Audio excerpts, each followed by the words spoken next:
নমস্কার সবাইকে, Tanushree Debnath official blog চ্যানেলে। তো আজকে আমি তোমাদের সাথে শেয়ার করছি আমার হেয়ার কাটিং। এখন আপাতত চুলে চুপচুপা করে তেল দেওয়া, আর তেল দিয়েছি যেহেতু আমি শ্যাম্পু করবো। আর আমি যখনই শ্যাম্পু করি না তখনই আমি তেল দিয়ে নিই, হয় আগের দিন দিয়ে নিই, মনে না থাকলে যেদিন শ্যাম্পু করবো সেদিন মিনিমাম 1 ঘন্টা আগে তো অবশ্যই তেল দিয়ে নিই।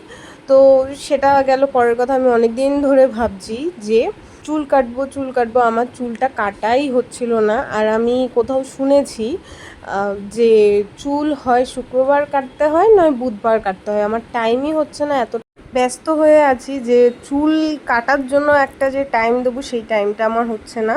বা এমনও হচ্ছে যে হয় কখনো বুধবার শ্যাম্পু করা হচ্ছে না, বা শুক্রবার শ্যাম্পু করতে নেই, এই কারণেও আমার হচ্ছে না। তো সব কিছু মিলিয়ে আজকে আমি টাইম পেলাম, আজকে বুধবার। তার জন্য আমি ভাবলাম যতই মাথায় তেল দেওয়া থাকুক, আর তেল দেওয়া মাথায় চুল কাটতে গেলে চুল একটু বেশি ছোট হয়ে যায়।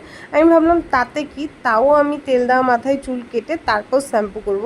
আর দেখো তারপরের রেজাল্ট খুব ভালো কাটিং হয়েছে। আর এইভাবে তোমরা যারাই মানে চুল কাটতে ইচ্ছুক, যে বাড়িতে বসে কাটবো, এত টাকা দিয়ে চুল কাটবো না, কিন্তু লেয়ার কাট দিতে চাচ্ছ, সেক্ষেত্রে ঠিক এইভাবেই মাঝখান দিয়ে ভাগ করে নিয়ে চুল পুরো সামনে নিয়ে এসে একটা গার্ডার দিয়ে তারপর চুলটা ভালোভাবে কেটে নিয়ে যখন উল্টে দেবে দেখবে চুলে একটা লেয়ারের ভাবও চলে আসবে, ছোট বড় ভাব চলে আসবে, আর চুলের কাটিংটাও খুব ভালো থাকবে।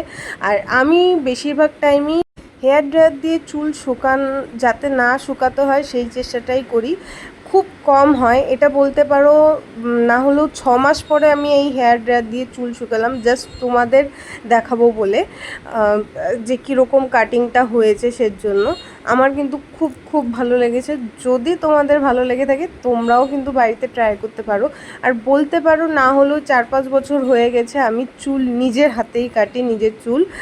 আমার হেয়ার কাটিংটা কেমন লেগেছে তোমরা কিন্তু জানাতে ভুলো না। টাটা।